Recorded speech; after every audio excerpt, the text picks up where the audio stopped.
नमस्कार किसान भाइयों, सभी कृषक मित्रों में से एक किसान जीत सकता है 1111 रुपये। केवल आपको कमेंट्स करना है। आज हम जानेंगे डीएपी का बारे में। तो किसान भाई, आप देख रहे हैं जिसमें लिखा हुआ है CS 46% फास्फोरस और 39.5% WS फार्मूलेशन में। तो इसके बारे में यदि किसान भाई जानते हैं तो कमेंट्स करके ज़रूर बताएं। किसान भाई, आज की वीडियो बहुत ही नॉलेजेबल होने वाली है, इसे अंत तक ज़रूर देखें। किसान भाइयों, डीएपी में जो तत्व होता है डाई अमोनियम फास्फेट, इसका फुल फॉर्म है। इसमें 18% नाइट्रोजन पाई जाती है और 46% फास्फोरस पाई जाती है और पोटास 0% पाई जाती है। तो किसान भाइयों, इसमें जो फास्फोरस पाई जाती है इसके बारे में आज हम चर्चा करेंगे। नाइट्रोजन तो पूरी की पूरी वाटर में सॉल्युबल है। अब हम बात करते हैं ये CS क्या है। तो यह सिट्रस सॉल्युबल है और जो WS की मीनिंग है, ये इसका मतलब होता है वाटर सोल्यूबल। Water soluble 39.5%।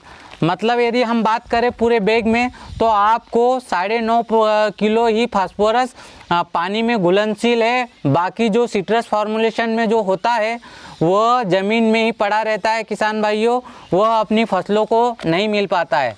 हमारे निमाड़ में मिर्च में कई लोग 4-4, 5-5 बैग डाल देते हैं और वो जब 1 साल बाद मिर्ची की पूरी फसल लेने के बाद में जब गहरी जुताई करते हैं तो दाने पड़े रहते हैं। तो ये क्या कारण है?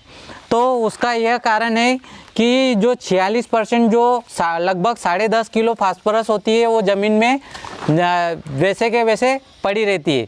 किसान भाइयों, आपने जो देखा है इसका यह उदाहरण है कि डीएपी में इस प्रकार के डल्ले बन जाते हैं जो कि पत्थर से भी नहीं टूट पाते। तो ये होता है सिट्रस सॉल्युबल। इसके लिए आप किसान भाइयों को क्या करना है, इसके 2 ही कारण हैं घुलने के। आप इसमें या तो फिर एसिड डाल दो या फिर इस डल्लों को या तो नींबू डाल सकते हैं या फिर आप इसमें छाछ डाल सकते हैं। तो हम आपको आज इसका प्रैक्टिकल करके बताते हैं कि सुभाष पालेकर जी जो सक्सेस हुए हैं वो छाछ का इस्तेमाल करने के लिए बताते हैं खेत में। तो उससे क्या होता है कि जितनी डीएपी आप डाल रहे थे उससे ज़्यादा वहाँ पर सुसुप्त अवस्था में पड़ी रहती है जो कि घुलनशील नहीं होती है। तो किसान भाई, अब ये हम आपको एग्जाम्पल बता रहे हैं, ये छाछ डालेंगे तो यह बहुत ही आसानी से डीएपी अलग हो जाएगी। ये देखिए, आप खुद प्रैक्टिकल करके देखना घर। ये अब ये निकलने लगेगी, ये नहीं तो आप पत्थर से तोड़ोगे फिर भी नहीं टूटेगी। यदि आप छाछ, दूसरा इसका है नींबू। ये है नींबू भी सिट्रस होता है। यदि आप इसको भी डीएपी में डालोगे तो बहुत ही आसानी से ये डल्ला टूट जाएगा। ये होता है 10.5 किलो फार्मूलेशन जो होता है खेत में, यह ज़मीन में ये देखिए आप कितना कड़क है। बाकी ये सिट्रस, मतलब आप देख सकते हैं बहुत ही आसानी से ये, नहीं तो इसको आप पत्थर से भी तोड़ोगे तो नहीं टूटेगा। और इसमें यदि छाछ डालोगे तो छाछ से भी यह घुलने लगेगा किसान भाइयों। अब हम बात करते हैं बहुतायतर हम जो डीएपी का चलन बहुत ही ज़्यादा खेत में करते हैं। ये देखिए बहुत ही आसानी से टूट रहा है। तो किसान भाइयों, आपको आपके खेत में इसकी यदि सोल्युबिलिटी करना है तो इसका एक और, अब इतना हम छाछ और नींबू डालने से या एसिड डालने से तो रहे, तो इसका एक विकल्प होता है फास्फोरस सोल्युबल बैक्टीरिया। इसको आप डालिए किसान भाइयों, तो आपके खेत में जितनी डीएपी जो कि यूज़ नहीं हो रही है उसके रिज़ल्ट बहुत ही अच्छे मिलेंगे। सुभाष पालेकर जी साहब हमारे छाछ का बोलते हैं, इसीलिए वो सक्सेस है, क्योंकि वो जानते हैं कि जितनी डीएपी लोग बाग डालते नहीं उससे ज़्यादा उनके खेतों में फालतू वेस्टेज पड़ी है।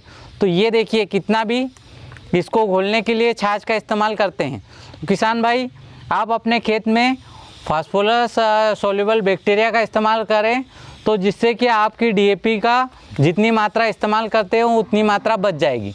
अब किसान भाइयों हम बात करते हैं, इसका एक विकल्प और भी अच्छा है। यदि आप super phosphate, single super phosphate खेत में डालेंगे 1 एकड़ में 3 बोरी, तो उसके और भी अच्छे परिणाम मिलेंगे।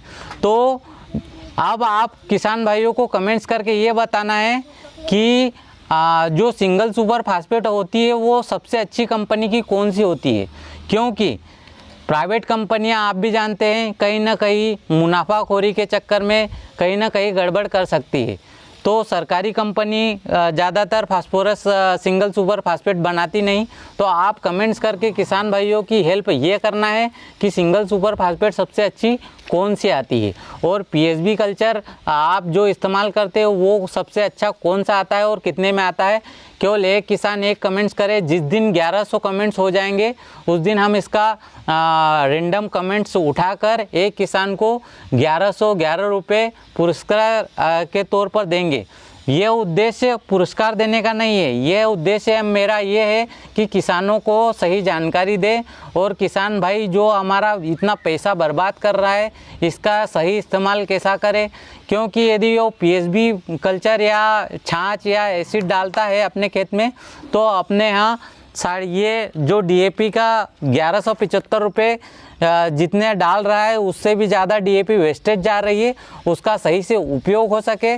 किसान भाइयों, आपको यदि जानकारी अच्छी लगी तो और भी किसान भाइयों के साथ में शेयर ज़रूर कीजिएगा और कमेंट ज़रूर कीजिएगा, और ये ज़्यादा से ज़्यादा किसानों तक यह जानकारी पहुंचाए जिससे उनको अच्छी जानकारी मिले। और हमारे चैनल पर जो किसान नए आए हैं वो हमारा चैनल सब्सक्राइब करने का आपसे हाथ जोड़ के विनती है, ज़रूर से ज़रूर करें। आपका अमूल्य समय देने के लिए आप सभी कृषक मित्रों का बहुत बहुत धन्यवाद।